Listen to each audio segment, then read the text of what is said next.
Hello everyone, I hope you are doing well. Today we'll talk about how to fix or how to solve the problem of arrow wrong direction on Google Maps. We click on settings.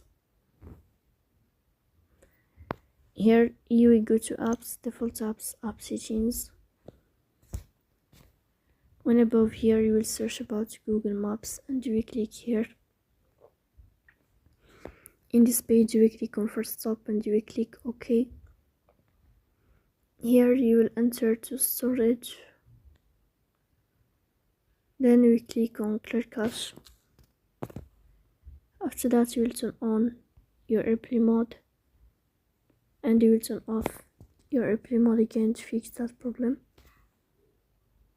So please don't forget to support us by like and subscribe. See you next time and thank you for your watching and your attention.